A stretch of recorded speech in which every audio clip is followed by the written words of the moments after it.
하나님의 말씀은 사도행전 2장 1절부터 13절까지 말씀입니다. 제가 봉독을 하겠습니다. 오순절 날이 이미 이름에 저희가 다 같이 한 곳에 모였더니 호련히 하늘로부터 급하고 강한 바람 같은 소리가 있어 저희 앉은 온 집에 가득하며 불의 혀같이 갈라지는 것이 저희에게 보여 각 사람 위에 임하여 있더니 저희가 다 성령의 충만함을 받고 성령이 말하게 하심을 따라 다른 방언으로 말하기를 시작하니라. 그때 경건한 유대인이 천하 각국으로부터 와서 예루살렘에 우거하더니 이 소리가 나매 큰 무리가 모여 각각 자기의 방언으로 제자들의 말하는 것을 듣고 소동하여 다 놀라 기이 여겨 이르되 보라, 이 말하는 사람이 다 갈릴리 사람이 아니냐. 우리 각 사람의 난 곳 방언으로 듣게 되는 것이 어찌미뇨. 우리는 바데인과 메데인과 엘람인과 또 메소포타미아, 유대와 가바도기아, 본도와 아시아, 부르기아와 밤빌리아, 애국과 및 구레네에 가까운 리비아 여러 지방에 사는 사람들과 로마로부터 온 나그네 곧 유대인과 유대교에 들어온 사람들과 그레데인과 아라비아인들이라. 우리가 다 우리의 각 방언으로 하나님의 큰 일을 말함을 듣는도다 하고 다 놀라며 의욕하여 서로 가로되 이 어찌 일이냐 하며 또 어떤 이들은 조롱하여 가로되 저희가 세술이 취하였다 하더라. 아멘. 기도하겠습니다. 하나님 아버지, 6월 첫 번째 주일 아버지 앞에 귀한 예배로 영광을 돌리고자 합니다. 이 시간 증거되는 하나님의 말씀에 기름 부어주셔서 우리 모두로 하여금 깨달아 알게 하시고 또한 그 말씀대로 순종할 수 있는 힘과 은혜와 능력까지 주님께서 공급하여 주심으로 우리의 삶의 자리에서 참으로 하나님의 살아계심을 또한 함께 하시고 역사하심을 모든 사람들에게 보여줄 수 있는 부활의 증인들이 되게 하여 주시옵소서. 우리 구주 예수 그리스도 이름으로 감사하며 기도하옵나이다. 아멘. 우리나라 사람들 참 정이 많아요. 정도 많지만 또 흥도 굉장히 많습니다. 그래서 우리나라에 참 노래방이 굉장히 많다 하는 것을 우리가 시내 나가면 누구나 다 느끼게 될 겁니다. 그리고 노래 잘하는 사람이 얼마나 그렇게 많은지 모르겠어요. 아마 노래방이 그 일조를 했다라는 얘기들을 하더라고요. 저는 집사람하고 10수년 전부터 우리 노래방 한번 갑시다 말로만 해놓고 아직 한 번도 못 가봤거든요. 진작한데 담배 냄새도 날 것 같고 그렇게 가고 싶은 마음이 생기진 않아요. 어쨌든 우리나라 사람들이 흥이 많고 노래를 좋아한다는 사실은 모든 사람이 다 인정을 할 겁니다. 근간에 정말 최고의 인기의 자리에 올라가서 잘 나가던 가수가 음주운전으로 말미암아 사고를 내고 뺑소니를 치고 또 거짓말까지 일삼으로 말미암아서 자기 무덤을 파는 그런 모습을 우리가 뉴스를 통해서 접하면서 모든 사람이 참 안타까워했을 거예요. 참담하기도 하고 동서고금을 막론하고 술 때문에 폐가 망신하는 사람, 망하는 사람들 아마 적지 않을 겁니다. 너무나 안타깝고 애석한 일들이 많이 일어나고 있는데 외국처럼 정말 음주운전은 살인 미수죄를 이렇게 적용하는 그런 풍토가 마련되어야 그만큼 인명 희생도 적고 우리나라가 좀 더 아름답게 살아갈 수 있는 나라가 되지 않겠는가 하는 개인적인 생각을 가지고 있습니다.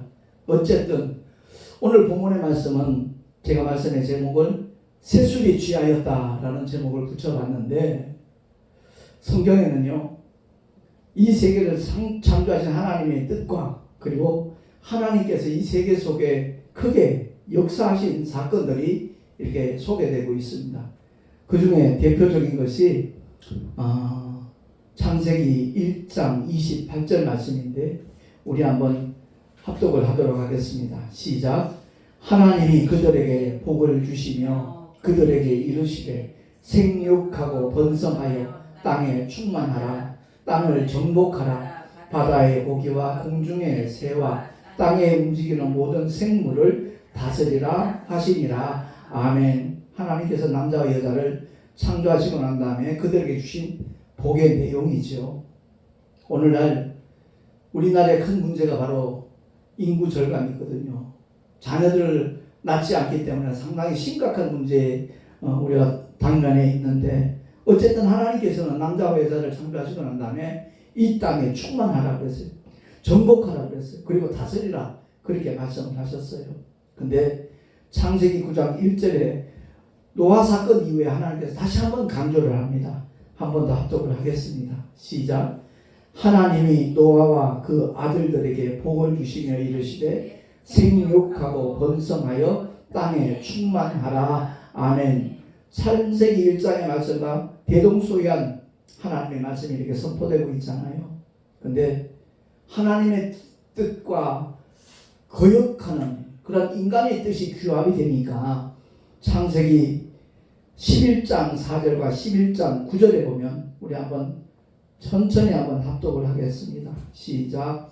성과 대를 쌓아 꼭대기를 하늘에 닿게 하여 우리 이름을 내고 온 지면에 흩어짐을 면하자 하였더니, 그 다음에 그러므로 그 이름을 바벨이라 하니 이는 여호와께서 거기서 온 땅의 언어를 혼잡케 하셨음이라. 아멘.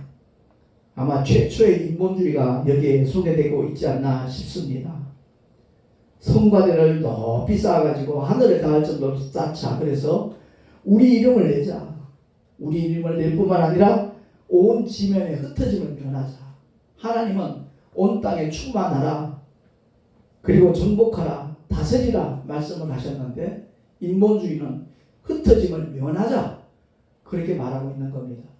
노아 홍수를 통해서 큰 아픔과 충격도 경험했겠지만 그것 때문에 하나님의 뜻을 거역하는 것, 이것은 참으로 잘못된 판단이거든요. 그러고 난 다음에 그러므로 그 이름을 바벨이라 하니 이는 여호와께서 거기서 온 땅의 언어를 혼잡게 하셨습니다. 그들이 그런 뜻을 하나로 뭉칠 수 있었던 것은 그들의 언어가 하나였기 때문에 그렇습니다. 구음이 하나다 보니까 서로 의견이 이렇게 일치되는 그 결과적으로 나타나는 게 바로 바벨탑이잖아요. 그래서 저들이 저렇게 하는 것은 바로 언어가 하나이기 때문에 그렇다. 그래서 저들의 언어를 혼잡게 하자 해서 언어를 흩으셨어요. 서로 알아듣지 못하니까 함께 하지 못하잖아요. 오늘날처럼 무슨 언어 번역기가 있는 것도 아니고, 그러다 보니까 말이 통하는 사람들끼리 전 세계에 이렇게 퍼져나간 것이죠. 그 사건이 하나님 개입하신 첫 번째 사건이라 해도 말은 과언이 아닐 겁니다. 근데 정반대의 사건이 또 사도행전에 나타나고 있거든요. 부활하신 주님이 제자들에게 분명히 그렇게 말씀하잖아요. 오직 성령이 너에게 마시면 너희가 권능을 받고 예루살렘과 온 유대와 사마리아와 땅끝까지 이르는 내 증인이 되리라 라고 말씀하시면서, 예루살렘 떠나지 마라. 이 성에 유하라. 아버지께서 약속하신 그것이 너에게 입히올 때까지 너희는 이곳에서 기다리라라는 주님의 말씀이 있었어요. 그래서 제자들은 오늘 본문에 보니까 오순절날이 이미 이르매 저희가 다 같이 한 곳에 모였더니, 모인 이유가 뭐예요? 부활하신 주님이 명령하신 그 말씀에 순종하려고, 더 이상 실패하지 않기 위해서 제자들과 성도들은 바로 한 자리에 모여 있었던 것입니다. 그랬더니 오순절날이 이르니까 바로 호련히 하늘로부터 급하고 강한 바람 같은 소리가 있어 저희한테는 온 집에 가득하며 불의 혀같이 갈라지는 것이 저희에게 보여 각 사람 위에 임하여 있더니, 모든 사람들이 확인할 수 있을 정도로, 시각적으로 볼 수 있을 정도로 성령이 임하시는 그 현장이 보여진 거예요. 이를 통해서 어떤 목사님들은 성령이 불이다, 불같이 임했다 이렇게 가르치는 분도 있는데, 대통령이 이렇게 움직일 때마다 먼저 앞서가는 기동대들이 있잖아요. 그러니까 성령이 임하시기 직전에 하나님께서 부리시는 영들, 그들이 불같이 바람같이 먼저 수행을 한 겁니다. 히브리서 말씀 한번 찾아볼까요? 히브리서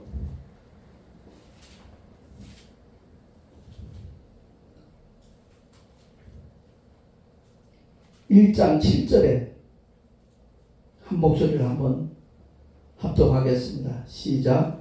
또 천사들에 관하여는 그는 그의 천사들을 바람으로 그의 사역자들을 불꽃으로 삼으시느니라. 아멘. 그러니까 성령이 임하시기 직전에 그 수종자들이 사역자들이 임하는 현상이 오순절 마가다락방에 나타나다는 것을 우리가 성경 전체를 보면 성령이 불이다 라고 표현은 안 할 겁니다.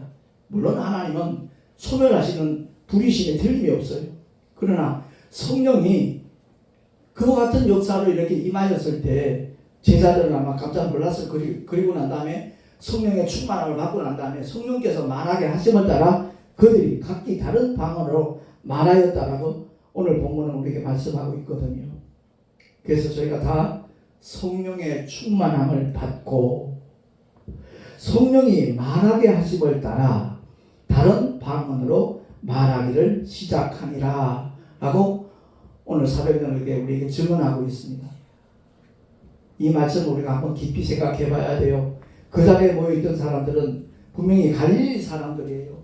그런데 그들 입에서 나오는 말은 10여 개국의 말로 이렇게 나타난 겁니다. 들려진 겁니다. 그 내용이 5절 이하에서 11절까지 이렇게 나타나고 있잖아요. 깜짝 놀랐죠. 저 사람들 분명히 갈릴리 사람들인데 어떻게 우리가 사용하고 있는 우리 모든 사람의 방언으로 다들 듣게 되는지 너무너무 신기하다, 희한하다 라고 그들이 고백하는 것이 바로 6절에서 11절까지 나타나고 있거든요. 여기 보면 한두 나라 말이 아니에요. 그죠?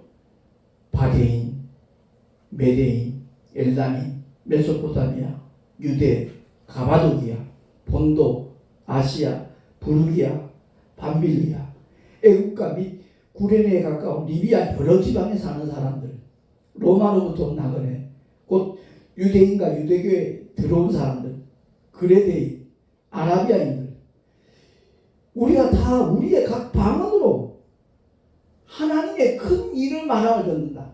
하나님의 큰 일이 뭐죠? 바로 예수 그리스도의 십자가에 죽으심과 부활하신 사건을 그들이 자기들의 언어로 듣게 되면 이게 어찌미뇨? 라고 그렇게 놀라워하는 겁니다. 그런데 그 모습을 본 어떤 이들은 조롱하여 가로되 저희가 새술이 취하였다 라고 말했다는 거죠. 그렇습니다.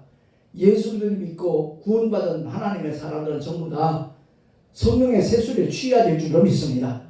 술 마신 사람들 다 경험하잖아요. 자기는 곧바로 걷는다고 걷는데 그냥 비틀비틀 갈짓자로 걷는 거예요. 왜? 알코올에 장악당했기 때문에 그래요. 그 모든 운동신경이 알코올의 영향을 받다 보니까 자기는 몸이 똑바로 걷는다고 하는데 온몸이 비틀비틀 쓰러지기도 하는 거예요.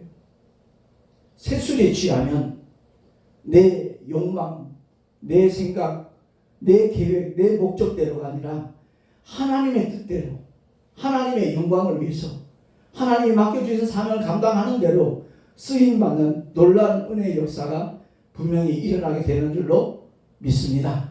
우린 그 은혜를 사모하는 자가 되어야 된다는 거죠. 새술에 취했다고 조롱함에도 불구하고 그들은 끝까지 성령께서 이끄시는 대로 나아갔다는 것을 사도행전은 우리에게 증언을 해주고 있습니다. 그래서 어느 신학자는 사도행전을 성령행전이라고 표현해도 틀림이 없다라고 이렇게 말하고 있거든요. 그렇습니다. 이런 사건이 일어나고 난 다음에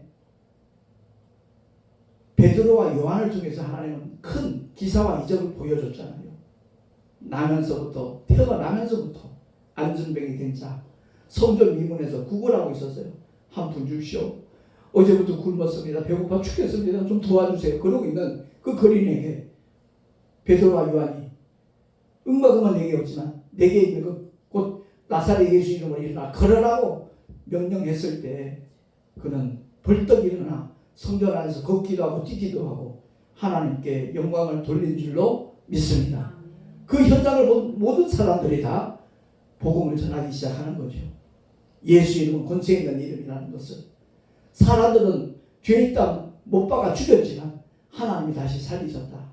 그 일에 우리는 증인이다. 성령도 그 일을 증거하기 위해서 오셨다. 라고 말하기 시작했던 거죠. 누가 긴장합니까? 유대교 지도자들이 긴장을 하는 겁니다. 자기들이 정말 선동을 해가지고 십자가에 못 박아서서 고함치도록 만들었고, 결국 본디오 빌라도가 그들 군중의 뜻을 그대로 수용함으로 말미암아 사도신경 할 때마다 본디오 빌라도에게 고난을 받아서 하라는 그런 그야말로 욕을 얻어먹는 거거든요. 그거는. 어쨌든 성령이 오셔서 역사하시기 시작하니까 유대교 지도자들은 긴장하는 겁니다.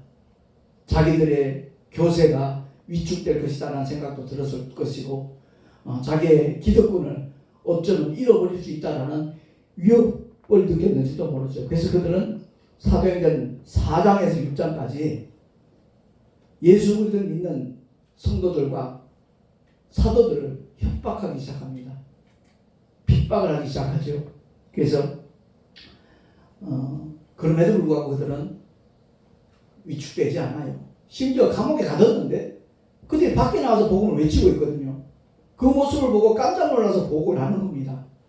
이 사실을 우리가 부인할 수 없는 사실 아니냐 라고 얘기하니까 유대교 지도자들이 이제 사도들을 불러서 위협만 하는 거죠. 예수 이름으로 말하지도 말고 가르치지도 말라. 겁만 주고 다시 풀어줄 수밖에 없어요. 그러고 난 다음에 사도행전 7장에는 정말 복음이 선포되고 난 다음에 성령이 오시고 난 다음에 첫 번째 순교자가 나타나잖아요. 그 사람이 바로 7 집사님 중에 한 사람인 스데반 집사였잖아요. 그가 전하는 복음의 메시지를 오늘날 한국교회 목회자들과 성도들도 눈여겨봐야 돼요. 귀담아 들어야 돼요. 여전히 율법의 노예가 되어서 율법의 어떤 저촉을 받는 그런 크리스찬들, 진리 안에서 전혀 자유함을 느끼지 못하는 그런 크리스찬들이 부지기수예요. 한국교회 70% 이상일 거예요 아마. 분명히 복음 안에 들어왔다 그렇게 말을 하면서도 율법에 어떤 저촉되는 그런 믿음이 정말 강요되는, 율법을 워낙 강조하다 보니까 하나님을 사랑하고 정말 기뻐하며 섬기는 것이 아니라 두려움에 떨면서 어쩔 수 없이 종교생활하는 그런 크리스찬들, 절대 하나님께서는 기뻐하시지 않아요. 우리 모두가 다 진리 안에서 자유함을 누릴 수 있는 하나님의 사람들이 되기를 예수 이름으로 축원합니다.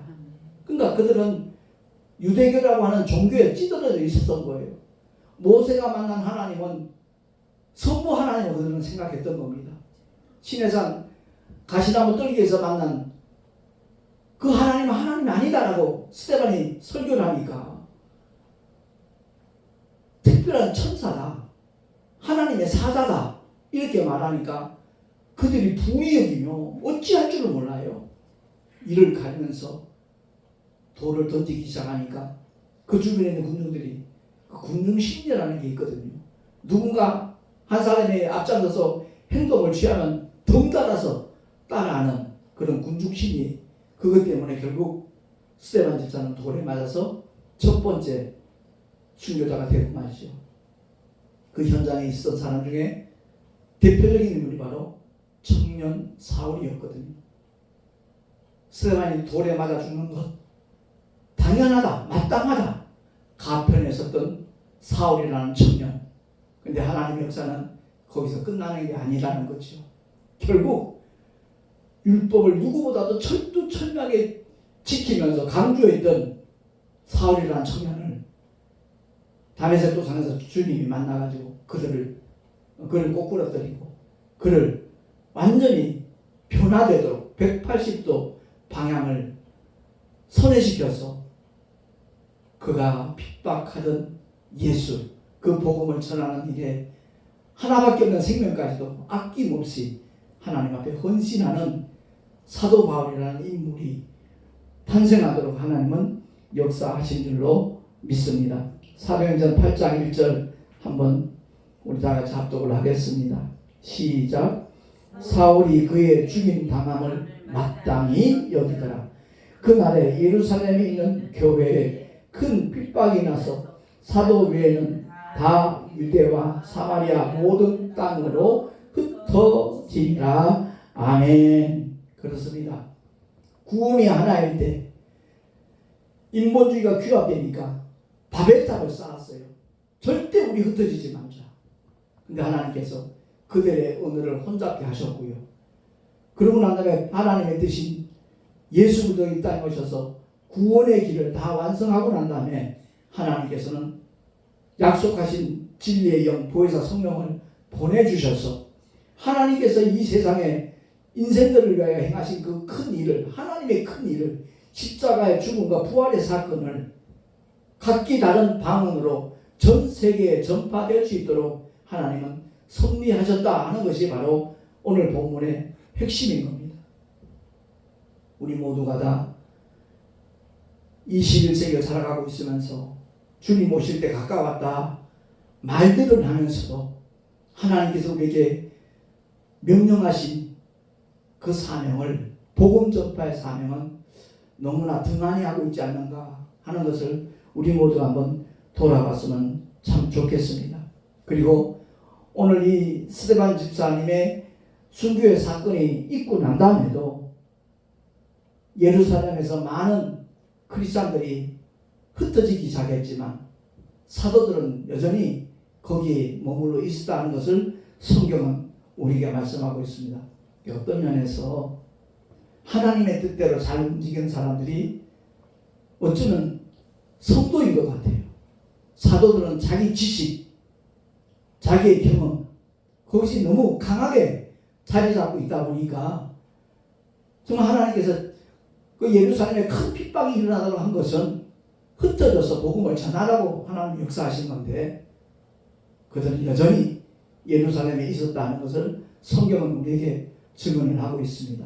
그래서 하나님께서는 사울이라는 청년을 다메섹 도상에서 부활하신 주님이 만나 주심으로 말미암아 그의 삶이 완전히 바뀌어지도록 하나님은 역사하셔서 결국 세계 선교를 향하여 첫 발걸음을 내디딜 수 있도록 하나님은 사도 바울을 사용하여 주신 줄로 믿습니다. 성경에 나타난 하나님의 뜻은 간단해요. 하나님의 뜻대로 순종하지 아니하니까 하나님께서 어려움을 겪도록 만들고 하나님이 직접 개입하셔서 하나님의 뜻이 관철되도록 온 지면에 흩어지도록 하나님은 역사하셨고 바벨탑 사건 이후에 그러고 난 다음에 하나님의 뜻이 예수 그리스도 이 땅에 오셔서 공생애를 완성하시고 난 다음에는 이제는 하나님의 큰 일이 온 세계에 전파되도록 하기 위해서 성령께서 오셔서 오순절 그 마가다락방에 임했던 사람들의 입술을 통해서 복음이 전파되도록 역사하셨고 오늘날 21세기를 살아가는 우리 모두에게 각 지역마다 각 나라마다 주님의 몸된 교회가 세워지도록 하나님은 역사하셨거든요. 그런데 주님의 몸된 교회가 세워진 곳마다 분명히 희생의 피가 있었다는 것을 우리가 기억을 해야 되는 겁니다. 조선 땅에 온 그 정말 하나님의 귀한 사람들, 선교사님들이 희생하지 않았더라면 대한민국이 이렇게 복음화되는 하나님의 역사 아마 기회도 못했을 거예요. 그런데 오늘날 하나님께서 우리에게 명하시는 것은 다름이 아니라 코로나를 통해서 우리가 깨달아야 되는 것도 있어야 돼요. 분명히 있어야 돼요. 하나님께서 우리 한국교회를 하여금 올바른 방향으로 나갈 수 있도록 하기 위해서 하나님은 섭리하셨다 하는 것도 우리가 기억을 해야 될 것이고요. 정말 이러한 시점에서 나는 과연 어떻게 해야 될 것인가? 어디를 향하여 나아갈 것인가? 성경을 통해 나타난 하나님의 유일한 뜻은 다름 아닙니다. 복음 전파입니다. 부활하신 주님이 믿는 자에게 따르는 표적이 있다. 그 표적을 두시는 이유도 다른 것 없어요.